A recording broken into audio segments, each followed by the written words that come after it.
Well, good morning. Yes, it's me, Kenny Polcari, your host of the party. And yes, it is Friday, December 20th, 2024. And I know I was away for a couple of days, so there wasn't a video, but I am back here in Florida. And here are the things you need to know to get your day started, because it has been a crazy week. And so the chop continues and actually continues lower. Again, nobody should be that surprised, right? The 10-year kisses 4.59% yesterday. Oil down, gold down. Commodities are all down while the dollar advances. The government, are they on the verge of a shutdown? Both sides are screaming and yelling, but remember, the political chaos, it's all drama. It doesn't price stocks in the long term. And many participants remain out because of the holidays and moves are amplified. Remember that. And we're going to try the Italian wedding soup for Christmas Day first course dinner. Tomorrow will be the lasagna. Monday will be the lasagna. Anyway, we had another choppy session, but nothing like the hysteria that we saw yesterday created by the Fed and the drama after JJ dialed back the 2025 and 2026 expectations, while stocks attempted to rally out of the gate yesterday morning after the Wednesday drubbing. It's not how it ended, right? Stocks struggled for most of the day, only to end the day mixed to a bit lower. The Dow added 15 points. But the S&P lost another 6. The NASDAQ gave back 20. The Russell lost 10. The transports lost 90. And the equal-weighted S&P gave back another 25 points. This after what happened on Wednesday, right? Bond yields continue to go up. The 10-year, right, gaining 4 basis points to end the day at 4.56%, but not before it kissed 4.59%. The 2 years now yielding 4.3%. And what these rising rates are doing is putting pressure on investors to pay attention. The Fed is cutting, yet the bond market is saying, slow down, big boy, not so fast. Now, while JJ and the inflation orchestra may think that they need to cut rates to bring us closer to neutral, the bond market is not so sure. JJ said it himself. He's concerned about inflation. And that's clear, because if you live in this country, you're concerned about inflation as well. Now, remember that he told us the reason for that aggressive 50 basis point rate cut in September was not because of inflation, but rather a weakening labor market. Well, how's that working for you, right? Because yesterday, the initial jobless claims number was down, coming in at 220 versus the expectation of 230,000, and down from 242,000 last month. Continuing claims came in better as well at 1.87 million versus the expected 1.89. Hardly a reason for concern. And this after a rising JOLTS report, a strong NFP report, a weaker challenger job cuts report, and an unemployment rate that is not sounding any alarms at 4.2%. So tell me again why we needed that aggressive rate cut just weeks ahead of a presidential election. I'm still trying to figure that one out. Now, yesterday we also got the core PCE quarter over quarter, which came in a bit hotter than the expectation of plus 2.2%. Not good. And today we're going to get the core PCE month over month and year over year. And guess what, sports fans? Both the year over year results are expected to tick higher, while the month-over-month results are expected to come in unchanged. But let's talk about that. Now, given that JJ made it clear that inflation is now the focus and not the job market, we can expect investors to be sitting on the edge of their seats for today's PCE report. Remember, this is a Fed's favorite inflation gauge, so you need to pay attention, or at least the market is going to pay attention. We're also getting personal income up 0.4, which is down from plus 0.6, while personal spending is ticking higher at up a half a percent versus the plus 0.4. So what that says is income is in decline, spending is up, inflation is up. Recipe for disaster. The VIX, the fear index, retreated just a bit yesterday, falling 12% to end the day at 2410. Still well above all three trend lines and still very much in that nervous zone. I suspect it's going to remain in the nervous zone for a bit longer. A new administration, new policies, a government on the verge of a shutdown because they just don't want to stop. Each side blaming the other. What else is new? And while we have a bond market that's screaming caution, slippery when wet. So you need to pay attention to that. And that's kind of what the market's digesting. This morning, the VIX is higher by 6%, trading at 25.64. Wednesday's high was 28.32. That is the level to keep your eyes on. A breach of that level is going to send the VIX spiking even higher, and that will put even more pressure on stocks. The headlines over the approaching government shutdown is now only hours away is top of mind this morning. The scaled back version, the one that eliminated all the pork that the Dems wanted, failed in a vote last night. 35 Republicans voted against it, and 2 Democrats voted for it, leaving fewer options on the table this morning. Tensions are running high. Which side and who is going to cave first, if anybody? Maybe they shut the government down. Each side is taking a swing at the other. So what else is new? In the end, a shutdown would shake the branches, but would not be the end of the world at all. We've been there before. The government has shut down before, so stop the histrionics. Oil plunges, falling 1.1% yesterday. It is down another 1% this morning, trading at 68.64, taking us below the last trend line support at 69.18. This now puts us back in testing the October, November, and early December lows of 66, 70-ish, right? It's the same story. Supposed soft demand fundamentals and an oversupply created by many of the non-OPEC producers. And that's expected to continue well into 2025, if not 26. Look, the Saudis want prices to go up. And their recent decision to delay production delay their production increases corroborates that view and suggests that they are more interested in keeping prices up rather than trying to take market share. But that's only going to work for so long, so let's see how this works out. In addition, the recent hawkish commentary by Fed Chair JJ on rates has only sent the dollar higher. It's now up 1.5% since Wednesday, now trading at 108.25. And that only puts more pressure on the whole commodities sector. Both Brent crude and WTI are down 3% this week on the back of that news. Gold, like oil, is also down on the week, falling 5% coming into this morning. Think the stronger dollar again and the inverse relationship between the dollar and all commodities. Now, gold is trading at 26.15, has now broken both trend line supports, leaving it back in the 25.30, 26.45 trading range. You can point to JJ's hawkish interest rate commentary as the culprit. Higher rates strengthens the dollar and hurts gold, which some see as a negative. And it is, I guess, if you own gold, because then gold will be under pressure. But let's be honest.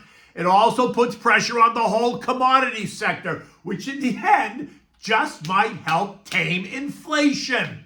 The BCOM, which is the Bloomberg Commodity Index, is down 5.1% since October when the dollar started the latest surge, right? All on this conversation on what are they going to do. And that includes a range of commodities, specifically food. So think lean hogs are down 5.5% this week. Wheat is down 16% since October. Cattle's down 3.6% since Monday. Soybeans are down 16% since October. There's coffee, there's sugar, etc., and there's lower energy, right? Lower commodity prices caused by the stronger dollar is actually good for the U.S. consumer, as it should help to lower commodity inflation, where you and I care about. U.S. futures are getting slammed again as I write this morning. Dow futures down 166, S&P's down 50, the NASDAQ down 285, while the Russell's off 30. Look, that's not pretty, but it is Friday. We're going into a weekend when so much can happen. It has been a week rocked by this new narrative, but not a narrative that should be surprising to investors or anyone, really, right? We've been discussing this. Valuations have gotten stretched. Inflation remains sticky. The excitement created around the election caused many asset managers and traders and algos and retail investors to overreact and go all in, ignoring the signs. The momentum only creating even more anxiety for fear of missing out, which only confirms what I keep telling you. Stop the insanity. You're not missing out, right? You're invested. You are not missing out. Keep and stick to the plan.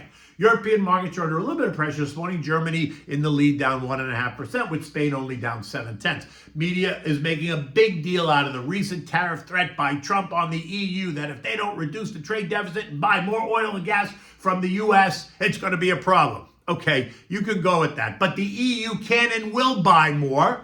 So my money says the threat is nothing more than a negotiating tool. Look, even the EU Commission President, Ursula von der Leyen, said last month that LNG imports from the U.S., which is cheaper, could replace the consumption of Russian LNG, which is more expensive. So in the end, cheaper LNG is good for the EU, isn't it? So buying from the U.S., not such a bad idea. In addition, Novo Nordisk is getting crushed this morning, down 22% after a disappointing late-stage trial results for a new experimental weight loss drug called cagrisema, I guess, something like that. And get this, patients only lost 22.7% of their weight versus the expected 25%. And so they're crushing the stock. I don't know. I think it's a little bit of an overreaction. This morning, the Novo ADR is quoted down $20 at 86.20, taking it right back to prices seen in August of 2023, when, by the way, they created a gap up when Wegovy went crazy between August 7th and August 8th. So the move this move down almost fills that gap, which to me says, uncle, right? It's over.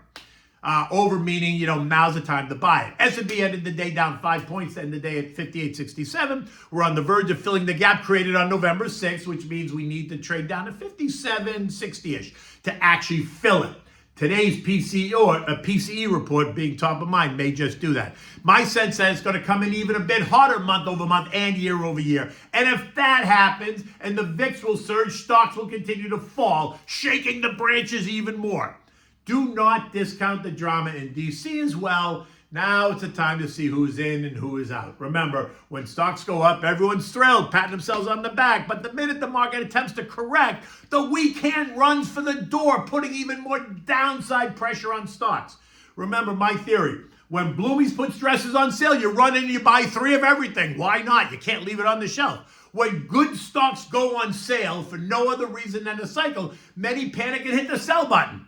And while I understand it's hard to watch, if you're a long-term investor and you have a solid, well-diversified portfolio with big mega-cap names whose story has not changed, why are you hitting the sell button? The S&P is down a whopping 3.8% off the high. 3.8%! It's nothing! That's not even a blip on the screen. We could get down another 6% and still be in what is considered a normal trading pattern. And that means the S&P could trade down to 55.20 and still be okay. And by the way, 55.20 is the 200-day moving average, the long-term trendline support. And while I'm not saying that it's going there, it could happen, right? But it wouldn't be a deal breaker if it did. Remember, we are now officially in the holiday travel season. Asset managers, investors, etc. away from their desks, and that's going to allow for more amplified, exaggerated moves, which is why I keep saying do not overreact. Again, at this point, you should be keeping new money in your government money market fund, earning 4.25%, while we wait for the new year and see how this plays out. In the end, remember, patience is a virtue.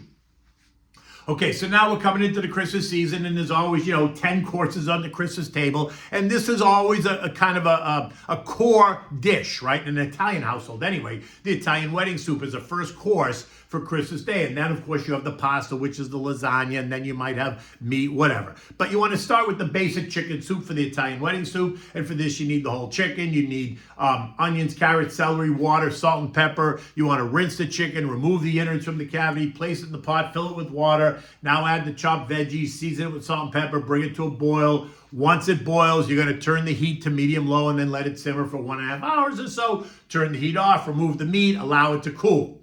When it's cool, you're going to take the skin off, debone the chicken, shred some of the chicken and add it back to the soup while making chicken salad out of the rest of it, right? Make that for another day. Love that.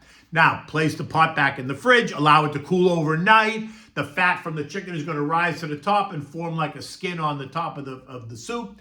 Take it out of the fridge, take that skin off and toss it away.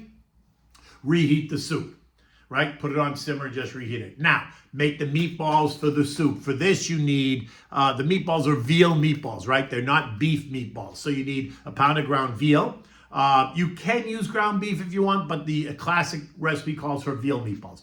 You need minced garlic, like 2 cloves. You need chopped fresh parsley leaves. You need freshly grated Parmigiana. You need milk. You need 1 extra large egg. You need that you're going to lightly beat. You need salt and pepper. Place the meat, the garlic, the parsley, the cheese, the milk, the egg, everything, the salt and pepper in a bowl. Combine it all with your hands. Mix it really well. Now, using a teaspoon, you want to make small little balls and set them aside. You don't want to make meatballs. You want to make small little bite-sized balls and set them aside. Once you're completed, you're going to fry those meatballs. Once they're fried, you're going to add them to the soup right before you serve the soup. You're going to add a bag of spinach to that soup. Stir it up, let it just wilt a little bit. Now you're going to ladle the soup into the bowls and you're going to sprinkle each with some extra grated Parmigiana cheese. A nice piece of garlic bread goes a long way on the bottom of the bowl, and then put the soup on top of it. So put the garlic bread, then put the soup with the meatballs on top of it, the spinach, and then add the cheese on top and serve it. It's beautiful. It's delicious. It's a great first course. It kind of gets you ready for the day. In any event, until Monday, take good care.